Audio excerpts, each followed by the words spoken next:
10%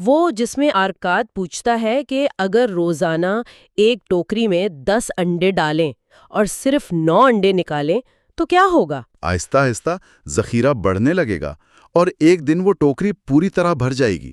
بچت کرنے کا میکانزم بھی بالکل یہی ہے۔ یہ چھوٹا سا قدم زندگی بدل سکتا ہے۔ یعنی سیونگ کرنا صرف پیسے جمع کرنا نہیں ہے، بلکہ یہ اپنے مستقبل کو ادائیگی کرنا ہے۔ لیکن دیکھیں، یہاں ایک بڑا عملی مسئلہ سامنے آتا ہے۔ اگر کسی کی کمائی ہی اتنی کم ہے کہ اس سے گھر کا راشن بھی پورا نہیں ہوتا تو وہ 10% کیسے بچائے گا؟ ارکاد کی محفل میں بیٹھے لوگوں نے بھی بالکل یہی سوال اٹھایا تھا، اور اس کے جواب میں ارکاد نے ایک تلخ سچائی بتائی۔ اس نے کہا کہ تم میں سے کچھ لوگ دوسروں سے دگنا کماتے ہیں، پھر بھی سب کی جیبیں یکساں خالی کیوں ہیں؟ ہاں، یہ واقعی سوچنے کی بات ہے۔ ایسا کیوں ہوتا ہے؟ کیونکہ جس سے ہم اپنی بنیادی ضروریات سمجھتے ہیں وہ دراصل ہماری وہ خواہشات ہیں جو ہماری آمدنی کے ساتھ ساتھ خود بخود بڑی ہوتی رہتی ہیں۔ ضروریات اور خواہشات کو ملا دینا ایک بہت بڑی غلطی ہے۔ اچھا، یعنی ارکاد نے خواہشات کو کھیت میں اگنے والی ان جڑی بوٹیوں سے تشبیہ دی جو جہاں جگہ پاتی ہیں آ جاتی ہیں۔ جی بالکل، اور آج کے دور میں دیکھ لیں، جیسے ہی تنخواہ میں اضافہ ہوتا ہے اچانک سے نئی گاڑی کی یا نئے موبائل کی ضرورت محسوس ہونے لگتی ہے۔ ہاں، آن لائن شاپنگ کا بخار چڑھ جاتا ہے، مطلب ہم اپنی خواہشات کو ضروریات کا ماسک پہنا دیتے ہیں۔ اسی لیے ارکاد کہتا ہے کہ 90% آمدنی میں بھی وہی معیار زندگی برقرار رکھا جا سکتا ہے جو 100% میں۔ بس اپنا بجٹ بنانا سیکھیں اور غیر ضروری خواہشات کو سختی سے قلم زد کر دیں۔ ٹھیک ہے، فرض کریں ایک شخص نے اپنا مائنڈ سیٹ بدل لیا، خواہشات کنٹرول کر لیں اور 10% بچانا شروع کر دیا۔ اب اس پیسے کا کیا کرے؟ کیا اسے صندوق میں بند کر دے؟ نہیں، صرف 10% بچانا کافی نہیں ہے، اسے کام پر لگانا بھی ضروری ہے۔ ارکاد کے مطابق بچایا گیا ہر سکہ ایک غلام کی طرح ہے جو آپ کے لیے مزید پیسے کماتا ہے۔ وہ جو کسان کی کہانی تھی ذرائع میں، جس نے اپنے بیٹی کے لیے 10 چاندی کے سکے ایک سود خور کے پاس رکھوائے تھے۔ ہاں، اور جب بیٹا 50 سال کا ہوا تو وہ رقم منافع در منافع یعنی کمپاؤنڈ انٹرسٹ کی وجہ سے اتنی بڑی ہو چکی تھی کہ پوری زندگی بغیر کام کیے گزاری جا سکتی تھی۔ واہ، لیکن اس سرمائے کو بڑھانے کے چکر میں ایک بہت بڑا خطرہ بھی تو ہوتا ہے نا؟ بالکل، اور اسی لیے میتھن نامی ایک گولڈ لینڈر کی کہانی بھی وہاں موجود ہے۔ وہ خبردار کرتا ہے کہ سرمایہ کاری کا سب سے پہلا اصول اپنے اصل سرمایہ کی حفاظت کرنا ہے۔ جذبات میں آ کر دوستوں کو بھی ایسا ادھار مت دیں جو ناقابل واپسی بوجھ بن جائے۔ یعنی بچت کرنا اور اپنی خواہشات کو قابو میں رکھنا ایک مضبوط ڈیفنس یا دفاع ہے، اور اسے منافع بخش جگہ پر لگانا ایک بہترین اٹیک یا حملہ ہے، اور کھیل جیتنے کے لیے ان دونوں کی ضرورت ہوتی ہے۔ بہت زبردست تشبیہ دی آپ نے، لیکن ایک چیز ہے جو ان دونوں کو تباہ کر سکتی ہے۔ آپ ٹال مٹول کی بات کر رہے ہیں نا؟ جی ہاں، پروکراسٹینیشن۔ ان کہانیوں میں خوش قسمتی کی دیوی کا جو تصور ہے وہ بہت دلچسپ ہے۔ ایک شامی تاجر اپنی کہانی سناتا ہے کہ کیسے ٹال مٹول نے اس سے موقع چھین لیا تھا۔ ہاں، اسے شہر کے باہر سستی زمین مل رہی تھی، اگر فوراً لے لیتا تو بے تحاشا منافع ہوتا، لیکن اس نے کیا کہا؟ ابھی کیا جلدی ہے، کل دیکھ لوں گا۔ اور بس اسی کل کے چکر میں کوئی اور تاجر وہ زمین لے اڑا۔ اس تاجر نے اعتراف کیا کہ ٹال مٹول ایک چور ہے جو مواقع چرا لیتا ہے۔ خوش قسمتی کوئی جادو نہیں ہے، یہ بس ان پر مہربان ہوتی ہے جو فوراً عمل کرتے ہیں۔ صحیح بات ہے۔ لوگ اکثر کہتے ہیں میں اگلے مہینے سے بچت شروع کروں گا، اور یہ ٹال مٹول ہی دراصل ان کی مالی کامیابی کی سب سے بڑی دشمن ہے۔ یاد رکھیں، اگر آج سے سیونگ شروع نہیں کی تو کل کبھی نہیں آئے گا۔ بالکل ایسا ہی ہے۔ اچھا، اب تک ہم نے جو بھی بابل کی کہانیاں سنی وہ یقیناً بہت متاثر کن ہیں، لیکن لوگ سوچ سکتے ہیں کہ یہ تو 6000 سال پرانی باتیں ہیں جب سونے چاندی کے سکے ہوتے تھے۔ کیا آج کے اس جدید ڈیجیٹل دور میں ان کا کوئی فائدہ ہے؟ دیکھیں، ذرائع کے آخر میں ایک جدید دور کے پروفیسر کا ذکر آتا ہے جس سے یہ بات پوری طرح ثابت ہو جاتی ہے۔ اس پروفیسر نے بابل سے ملنے والی مٹی کی تختیاں ترجمہ کی جن پر ایک اونٹوں کے تاجر دباسیر کا روزنامچہ تھا۔ دباسیر جو اپنے قرضوں کی وجہ سے بھاگ گیا تھا؟ ہاں، وہی۔ لیکن پھر اس نے واپس آ کر قرضوں کا سامنا کیا اور ایک ریاضیاتی فارمولا بنایا جسے آج 70-20-10 کا اصول کہتے ہیں۔ مطلب 10% بچت، 70% گھر کے اخراجات اور 20% پرانے قرضوں کی ادائیگی کے لیے۔ جی بالکل، اس نے اپنے تمام غصے والے قرض خواہوں جیسے احمر اور القد کو جا کے اپنا یہ پلان دکھایا، اور وہ مان بھی گئے، کیونکہ انہیں معلوم تھا کہ بھاگے ہوئے مقروض سے کچھ نہیں ملنا، لیکن ایک منظم پلان سے پیسے واپس آ سکتے ہیں۔ اور مزے کی بات یہ ہے کہ اس پروفیسر نے جب خود یہ اصول اپنی زندگی پر لاگو کیا تو اس نے اور اس کی بیوی نے بھی اپنے تمام جدید دور کے قرضے اتار دیے اور ان کی سرمایہ کاری بھی بڑھ گئی۔ اس سے ثابت ہوتا ہے کہ چاہے کرنسی بابل کے سکے ہوں یا آج کی ڈیجیٹل تنخواہ، ریاضی کے اصول اور انسانی نفسیات کبھی تبدیل نہیں ہوتی۔ چلیں تو اب اس ساری گفتگو کا خلاصہ کرتے ہیں۔ سب سے پہلے مائنڈ سیٹ بدلنا، اپنی کمائی کا 10% خود کو پے کرنا، خواہشات کو کنٹرول کرنا اور پھر اپنے پیسے کو کام پر لگانا۔ اور اگر دوستو آپ کو یہ ڈیپ ڈائیو پسند آ رہا ہے تو لائک ضرور کریں اور کامنٹس میں لکھیں کہ میں آج سے سیونگ شروع کر رہا ہوں یا کر رہی ہوں۔ بالکل، لیکن اس سے پہلے کہ ہم یہ قسط ختم کریں، میرے ذہن میں ایک بڑا گہرا سوال آ رہا ہے۔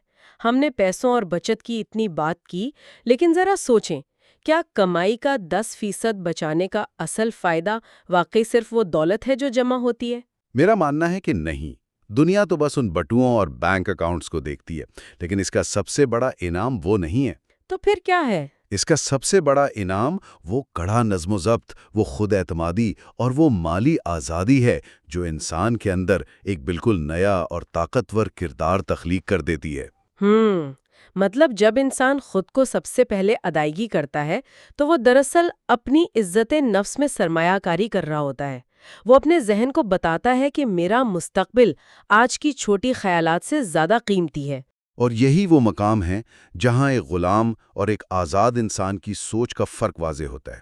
ایک آزاد انسان اپنے بہتر مستقبل کے لیے آج اپنی خواہشات کو قابو کر سکتا ہے۔ یہ آزادی واقعی کسی بھی دولت سے زیادہ قیمتی ہے۔ بابل کے یہ اصول آج بھی خالص سونے کی طرح کھڑے ہیں۔ ان اصولوں پر ضرور غور کیجیے گا، کیونکہ ہو سکتا ہے اگلا مالی فیصلہ آپ کا مستقبل بدل دے۔ اگر آپ نے ہمارا پچھلا حصہ دیکھا ہے تو آپ نے سیکھا کہ امیر بننے کا پہلا اصول کیا ہے، یعنی اپنی کمائی کا کچھ حصہ ہر حال میں خود کے لیے رکھنا۔ بالکل، اور آج ہم بات کریں گے ان 7 اصولوں کی جو آپ کو غربت سے نکال کر دولت کی طرف لے جاتے ہیں۔ کتاب میں ارکاد نے انہیں 7 cures for a lean purse کا نام دیا ہے، یعنی خالی بٹوے کے 7 علاج۔ اچھا، ان اصولوں پر جانے سے پہلے میں ایک چیز پر بات کرنا چاہ رہی تھی۔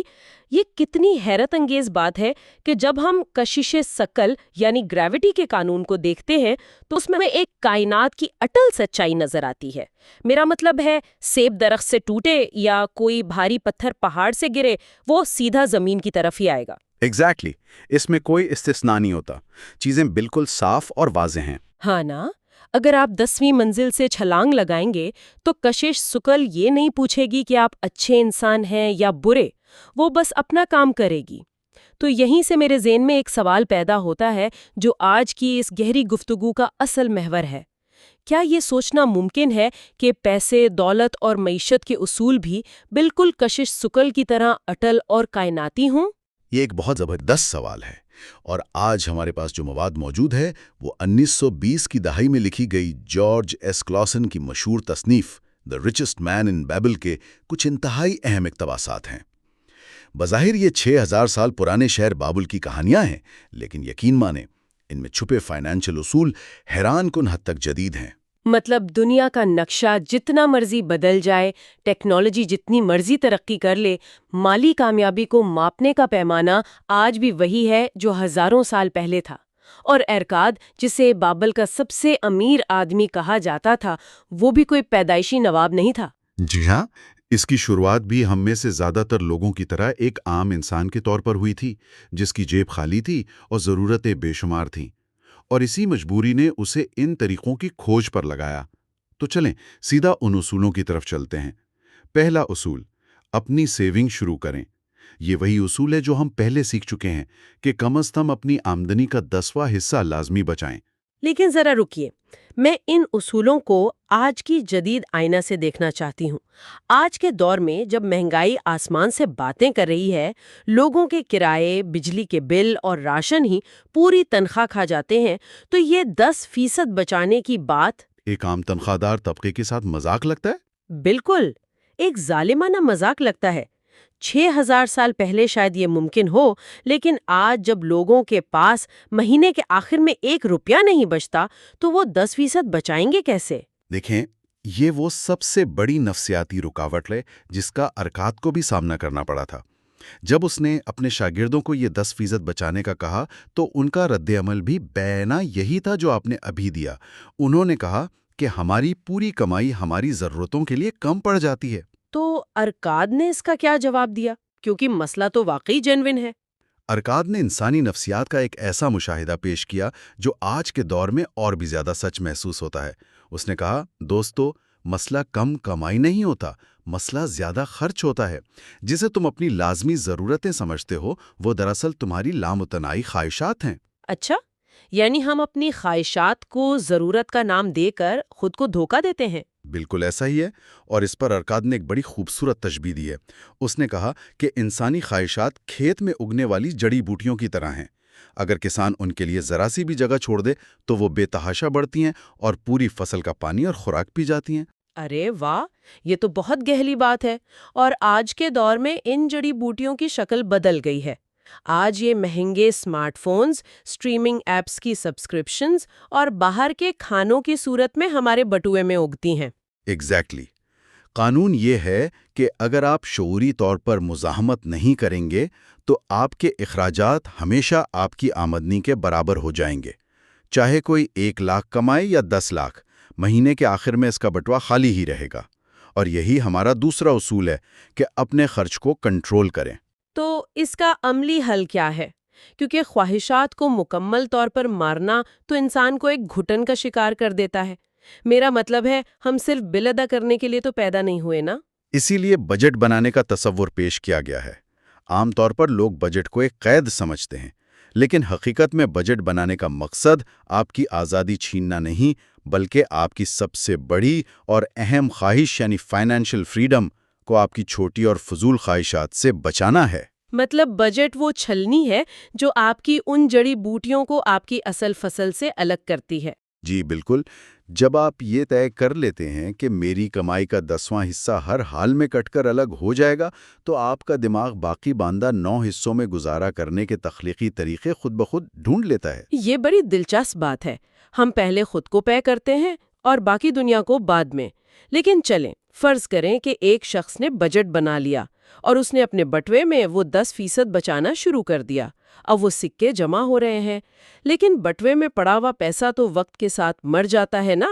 آج جو چیز 100 روپے کی آتی ہے وہ 10 سال بعد 100 کی تو نہیں آئے گی۔ مہنگائی تو اس بچت کو کھا جائے گی۔ یہ آپ نے انتہائی اہم نقطہ اٹھایا ہے، اور یہیں پر ہمارا تیسرا اصول آتا ہے۔ اپنے پیسے کو ملٹیپلائی کریں۔ سیونگ کافی نہیں ہے، آپ کو پیسے کو کام پر لگانا ہوگا۔ اسے انویسٹ کریں تاکہ وہ آپ کے لیے مزید پیسے کمائیں۔ وہ کہتے ہیں نا کہ پیسے سے پیسہ بنتا ہے۔ بالکل۔ ارکاد نے سرمایہ کو ایک غلام سے تشبیہ دی تھی۔ اس کا ماننا تھا کہ آپ کا ہر بچایا ہوا سکہ ایک ایسا غلام ہے جسے آپ کے لیے کام کرنا چاہیے، اور صرف وہی نہیں، اس غلام کے بچے اور پھر ان کے بچے بھی آپ کے لیے مزید سکے کما کر لائیں۔ فنانس کی زبان میں ہم اسے کمپاؤنڈ انٹرسٹ کہتے ہیں۔ صحیح۔ لیکن یہیں پر آ کر زیادہ تر لوگ سب سے بڑی مات کھاتے ہیں۔ جب وہ پیسے کو کام پر لگانے کا سوچتے ہیں تو ان کے ذہن میں راتوں رات امیر ہونے کی اسکیمیں آتی ہیں، جیسے آج کل کوئی نوجوان کسی ٹک ٹاک انفلوئنسر کی ویڈیو دیکھ کر کرپٹو کرنسی کے کسی نامعلوم کوائن میں اپنے پیسے لگا دیتا ہے، اس امید پر کہ یہ کل 100 گنا ہو جائے گا۔ اور پھر نتیجہ وہی نکلتا جو ہم سب جانتے ہیں۔ اسی لیے چوتھا اصول بہت واضح ہے، اپنے پیسے کو نقصان سے بچائیں۔ غلط انویسٹمنٹ آپ کی ساری محنت ضائع کر سکتی ہے۔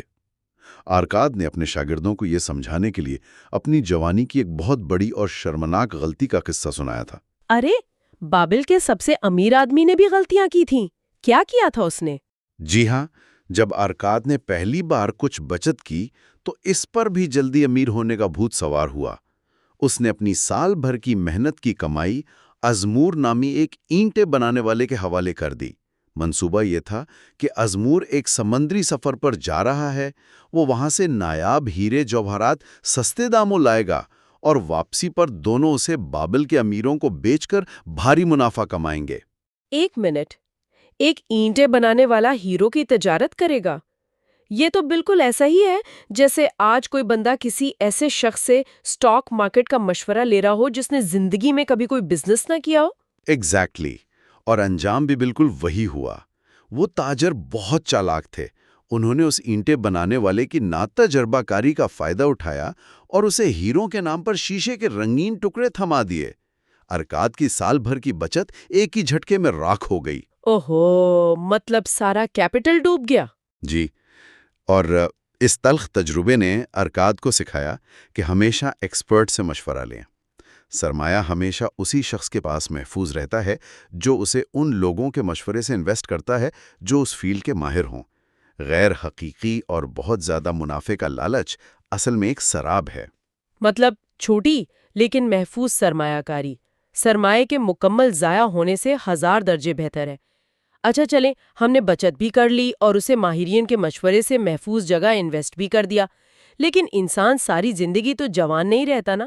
جب ہاتھ پیر جواب دے جائیں یا کوئی ایمرجنسی آ جائے تو پھر کیا ہوگا؟ اور یہیں پر پانچواں اور چھٹا اصول سامنے آتے ہیں۔ پانچواں اصول ہے اپنا گھر ایک ایسٹ بنائیں، ایسی چیزوں میں انویسٹ کریں جو آپ کو فائدہ دیں۔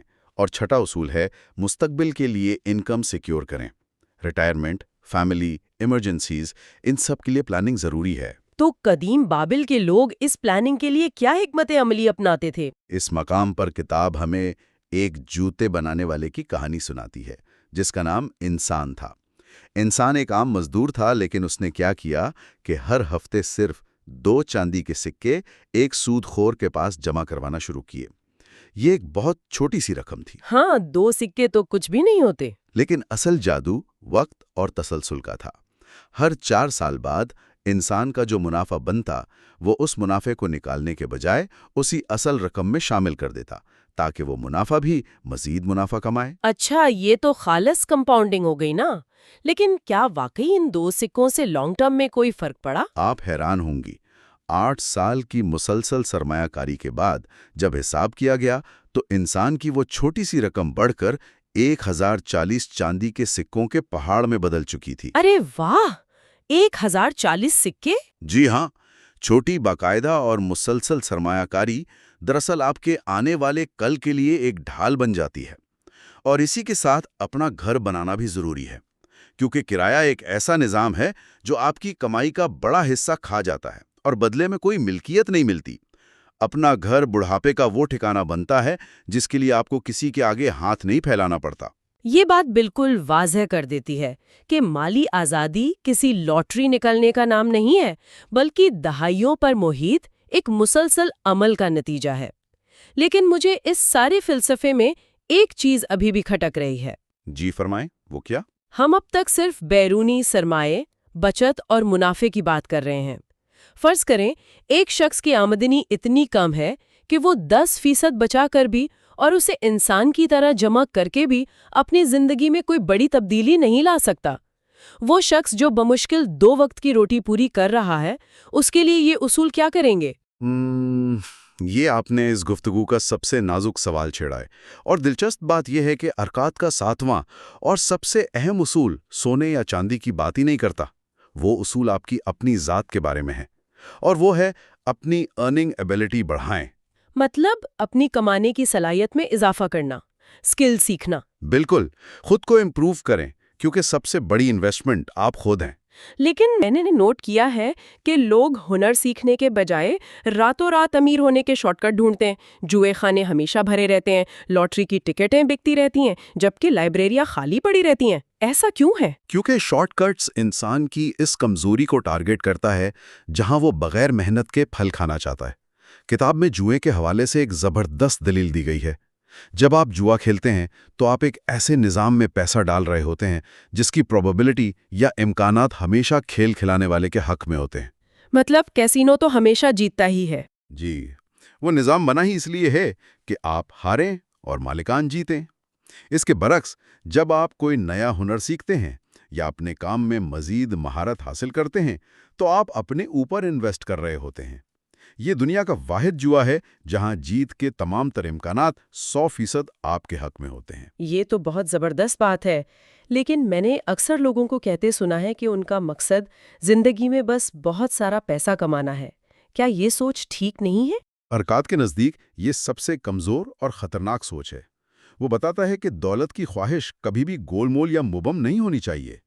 اگر کوئی کہتا ہے کہ مجھے بہت امیر ہونا ہے تو دماغ اس مبہم بات پر کوئی منصوبہ نہیں بنا سکتا۔ اچھا، تو پھر صحیح طریقہ کیا ہے خواہش کرنے کا؟ اس کے مقابلے میں اگر آپ یہ طے کرتے ہیں کہ مجھے اس مہینے 5 سونے کے سکے اضافی کمانے ہیں، تو یہ ایک ٹھوس اور قابل عمل ہدف ہے۔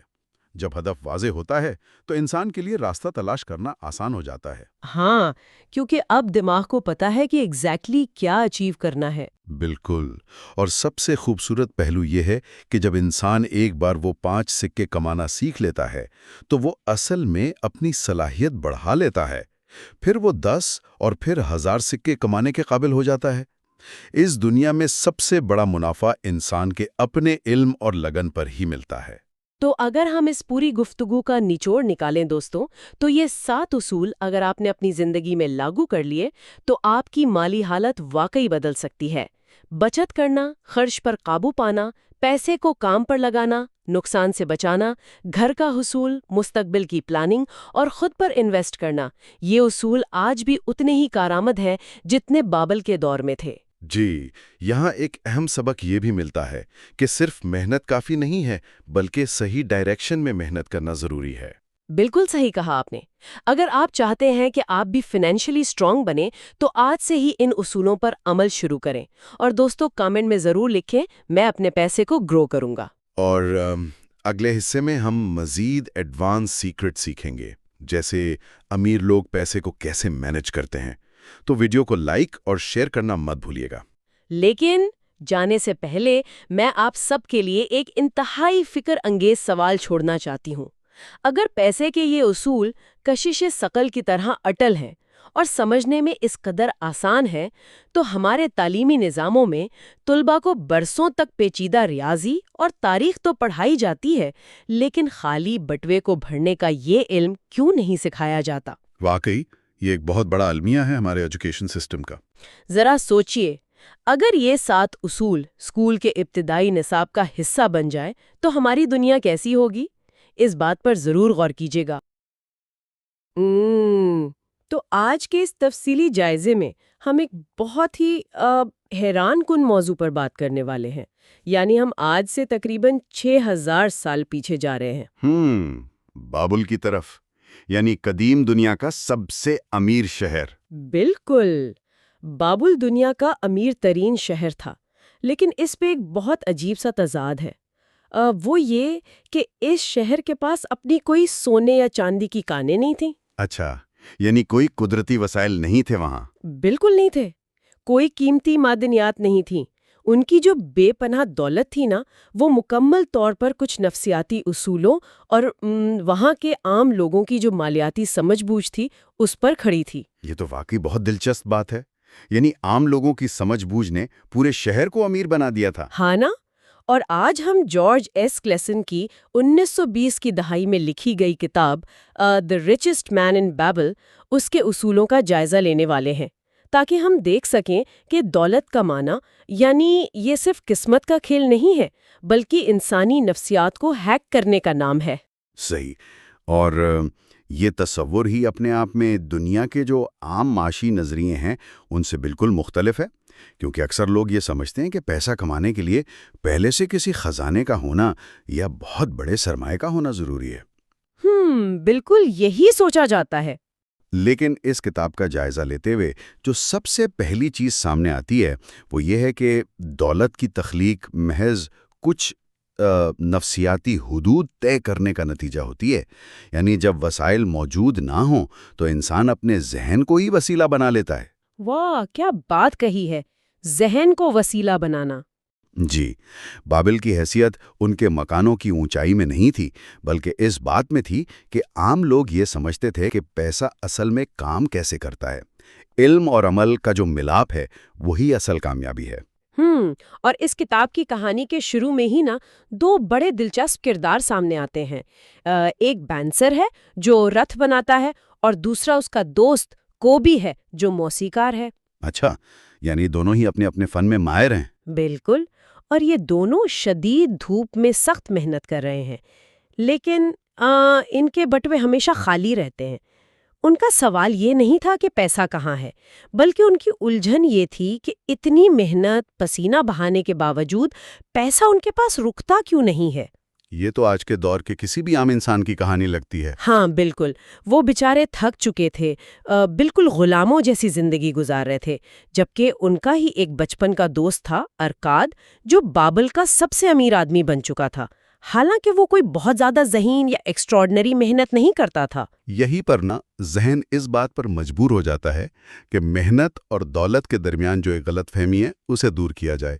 دیکھیں، محنت ضروری ہے، اس میں کوئی شک نہیں، لیکن صرف جسم کو تھکانا دولت جمع کرنے کی ضمانت نہیں ہے۔ بالکل درست۔ ارکاد کی کامیابی کا راز اس کے کسی خاص ہنر میں نہیں تھا، بلکہ اس نے اپنے استاد الگامش سے ایک معاشی نفسیات کا پہلا اور سب سے اہم اصول سیکھ لیا تھا۔ اور وہ اصول کیا تھا؟ الگامش نے اسے بتایا تھا کہ ہر سکہ جو بچایا جاتا ہے وہ دراصل ایک غلام ہے جو انسان کے لیے کام کرتا ہے۔ پیسے کو اپنا غلام بنانا۔ جی بالکل، اور اس غلام کو حاصل کرنے کا طریقہ یہ ہے کہ کمائی کا کم از کم 10واں حصہ یعنی 10% وہ انسان کا اپنا ہوتا ہے، جسے اسے ہر حال میں اپنے لیے رکھنا چاہیے، یعنی اپنے آپ کو سب سے پہلے ادائیگی کرنا۔ اچھا، اب پیسے کو غلام کا نام دینا سننے میں تھوڑا سخت لگتا ہے، لیکن اس کے پیچھے ایک بہت گہرا میکینزم ہے۔ وہ کیسے؟ دیکھیں، جب کوئی شخص اپنی پوری کمائی دوسروں کو دے دیتا ہے، یعنی کپڑے والے کو، کھانے والے کو، بلوں میں، ہاں بالکل، تو وہ دراصل دوسروں کے لیے کام کر رہا ہوتا ہے۔ اپنی کمائی کا 10واں حصہ بچانے کا مطلب یہ ہے کہ انسان یہ طے کر لے کہ دن کی محنت کا کچھ حصہ صرف اور صرف اس کے اپنے مستقبل کے لیے ہے۔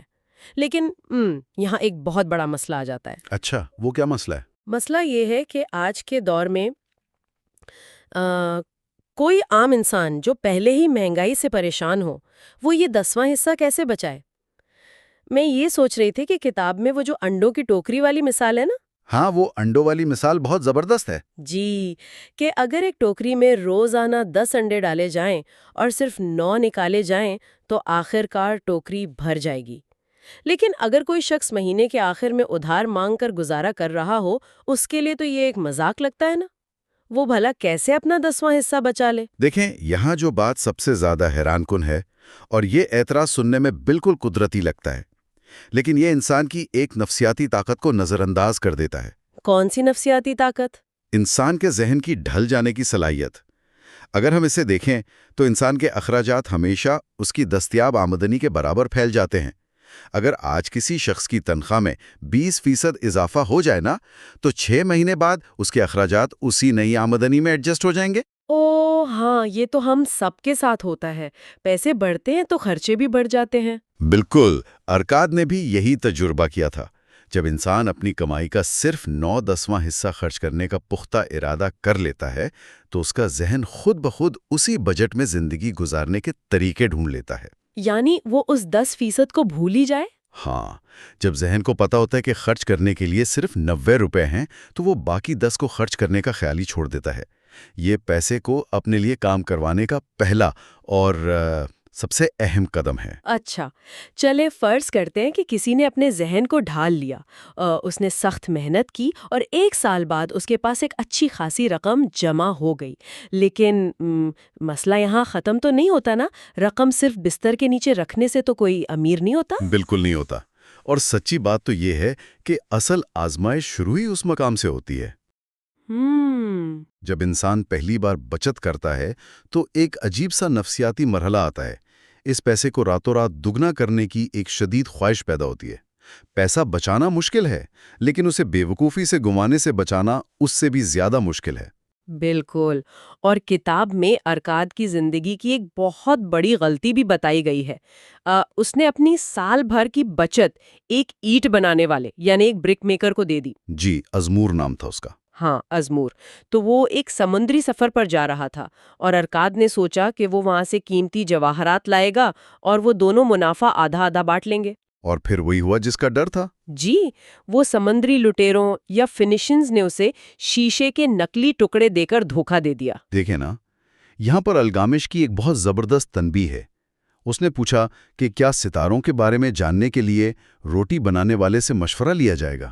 کیا کمال کی بات ہے، بالکل نہیں لیا جائے گا۔ ظاہر ہے، جس شخص کو جس فیلڈ کا تجربہ ہی نہیں، اس کا مشورہ دنیا کا سب سے مہنگا مشورہ ثابت ہوتا ہے۔ چلیں اس بات کی گہرائی میں چلتے ہیں۔ آج کے دور میں بھی کیا یہ ایک بہت بڑا مسئلہ نہیں؟ یعنی لوگ مالیاتی ماہرین کے بجائے اپنے دوستوں یا انٹرنیٹ پر موجود غیر متعلقہ لوگوں سے مشورے لے کر کرپٹو یا کسی عجیب سی اسکیم میں سارا پیسہ لگا دیتے ہیں۔ بالکل، لوگ راتوں رات امیر ہونے کی خواہش میں اندھے ہو جاتے ہیں۔ خطرے سے یعنی رسک سے بچنے کا بنیادی اصول یہ ہے کہ ہمیشہ اس شخص سے مشورہ لیا جائے جو اس مخصوص کام کا ماہر ہو۔ سرمایہ کاری میں منافع کمانے سے زیادہ اصل رقم جو آپ کا پرنسپل ہے نا، اس کی حفاظت سب سے مقدم ہے۔ اگر بیج ہی جلا دیا جائے تو درخت کیسے آگے گا؟ صحیح، یہ بہت اہم نکتہ ہے۔ اچھا، اب فرض کریں کہ ایک شخص نے غلط مشوروں سے بچ کر اپنا بیج محفوظ کر لیا۔ اب اس پیسے کو بڑھانے کا یعنی دولت کا درخت اگانے کا مرحلہ آتا ہے۔ جی، یہاں سے اصل گیم شروع ہوتی ہے۔ تو میں گفتگو کا رخ امیر لوگوں کے اس سب سے بڑے راز کی طرف موڑنا چاہتی ہوں، جسے ہم منافع پر منافع یا کمپاؤنڈنگ کہتے ہیں۔ ارکات نے بعد میں اپنا پیسہ ایک شیلڈ بنانے والے کو ادھار دیا تھا، جس سے اسے باقاعدہ منافع ملتا تھا۔ بالکل، اور اس نے اس منافع کو کھایا نہیں بلکہ اسے دوبارہ سرمایہ کاری میں لگا دیا۔ یعنی اس کے مالیاتی غلام نے بچے پیدا کیے اور اس نے ان بچوں کو بھی کام پر لگا دیا۔ غلاموں کے بچے، یہ مثال واقعی ذہن میں بیٹھ جاتی ہے۔ کتاب میں ایک جوتے بنانے والے انسان کی بھی مثال ہے۔ جی، انسان نام تھا اس کا۔ ہاں، اس نے 8 سال تک ہر ہفتے چاندی کے 2 سکے جمع کیے اور پھر وہ منافع کے ساتھ مل کر 1040 سکے بن گئے۔ یعنی ہر کمایا ہوا سکہ ایک بیج ہے جس سے دولت کا درخت اگتا ہے۔ بالکل ایسا ہی ہے۔ اسے ایک برف کے گولے کی طرح سمجھیں جو پہاڑ سے نیچے لڑک رہا ہو۔ شروع میں وہ بہت چھوٹا ہوتا ہے، لیکن جیسے جیسے وقت گزرتا ہے وہ مزید برف اپنے ساتھ چپکاتا جاتا ہے۔ ایک وقت آتا ہے جب وہ اتنا بڑا ہو جاتا ہے کہ نیا جڑنے والا منافع اصل رقم سے بھی بڑا ہو جاتا ہے۔ لیکن یہاں یہ بات انتہائی دلچسپ ہو جاتی ہے کہ لوگ صبر کیوں نہیں کر پاتے؟ یعنی ہر کوئی چاہتا ہے کہ آج بیج بوئے اور کل پھل کھا لے۔ وہ جو 8 سال کا عرصہ ہے نا، وہاں تک کوئی پہنچنا ہی نہیں چاہتا۔ دیکھیں، اگر ہم اسے وسیع تر تناظر میں دیکھیں تو انسان کا ذہن فوری نتائج کا عادی ہو چکا ہے۔ راتوں رات کوئی امیر نہیں ہوتا۔ دولت مسلسل اور مستحکم طریقے سے چھوٹے چھوٹے قدم اٹھانے سے بنتی ہے۔ یعنی کنسسٹنسی بہت ضروری ہے۔ جی، وقت اور صبر کمپاؤنڈنگ کے عمل کے لیے کھاد کا کام کرتے ہیں۔ صبر کے بغیر تو یہ عمل بیچ میں ہی ٹوٹ جاتا ہے۔ اچھا، اب یہ سوال پیدا ہوتا ہے کہ آخر اس پوری حکمت عملی کو طویل عرصے تک برقرار کیسے رکھا جائے؟ کیونکہ راستے میں انسان کی خواہشات اس پر حملہ آور ہوتی ہیں، تو اس کے لیے انسان کو اپنے آپ پر کام کرنا پڑتا ہے نا؟ بالکل، اور یہیں پر بجٹ کا تصور سامنے آتا ہے۔ ارکاد نے اخراجات کو کنٹرول کرنے پر بہت زور دیا تھا۔ اس کا کہنا تھا کہ ضروریات اور خواہشات میں فرق کرنا سیکھو۔ عام خواہشات محض کمزور آرزویں ہوتی ہیں۔ جب تک ان پر قابو نہ پایا جائے، سارا پیسہ بہہ جاتا ہے۔ اور اپنی کمانے کی صلاحیت کو بڑھانا بھی تو ہے نا۔ ارکاد نے مٹی کی تختیوں پر دوسروں سے زیادہ تیزی اور مہارت سے لکھنا سیکھا تھا تاکہ وہ زیادہ کما سکے۔ جی بالکل، یہ بھی ایک بہت اہم اصول ہے کہ اپنی سکلز کو بہتر کیا جائے۔ لیکن بجٹ کے حوالے سے مجھے وہ کردار یاد آ رہا ہے۔ کتاب میں ایک طالب علم تھا جس نے لال اور سنہری لباس پہنا ہوا تھا۔ اس نے بجٹ بنانے پر بڑا سخت اعتراض کیا تھا۔ ہاں، اسے لگا تھا کہ بجٹ انسان کی آزادی چھین لیتا ہے۔ بالکل، اس نے کہا تھا کہ یہ تو انسان کو بوجھ اٹھانے والے گدھے کی طرح غلام بنا دے گا۔ تو اس سب کا اصل مطلب کیا ہے؟ کیا بجٹ واقعی انسان کی آزادی چھین لیتا ہے؟ نہیں، بالکل نہیں۔ یہ سوچ ہی تو انسان کو غریب رکھتی ہے۔ بجٹ انسان کی آزادی چھینتا نہیں، بلکہ اسے اصل معاشی آزادی دیتا ہے۔ وہ کیسے؟ ذرا اس پہ روشنی ڈالیں۔ دیکھیں، جب آپ بجٹ بناتے ہیں تو آپ دراصل اپنی سب سے بڑی خواہش یعنی امیر بننے کی خواہش کو روزمرہ کی چھوٹی اور غیر ضروری خواہشات سے بچا رہے ہوتے ہیں۔ اوہ، صحیح۔ یہ ایک طرح کا دفاعی نظام ہے۔ اور مزید یہ کہ جب انسان اپنی مہارتوں یا سکلز کو روزانہ کی بنیاد پر بہتر بناتا ہے تو اس کی کمانے کی صلاحیت خود بخود بڑھ جاتی ہے۔ اور جب آمدنی بڑھے لیکن بجٹ وہی پرانا رہے تو بچت کئی گنا بڑھ جاتی ہے۔ کیا کمال کی بات ہے. یعنی اگر ہم آج کے اس تفصیلی جائزے کا نچوڑ نکالیں تو وہ کچھ یوں ہوگا کہ سب سے پہلے کمائی کا کچھ حصہ بچانا ہے. بالکل 10% کم از کم. پھر اپنے اخراجات کو کنٹرول کرنا ہے بجٹ کے ذریعے. ماہرین سے مشورہ لے کر سرمایہ کاری کرنی ہے تاکہ خطرات سے بچا جا سکے. اپنی صلاحیتیں بڑھانی ہے.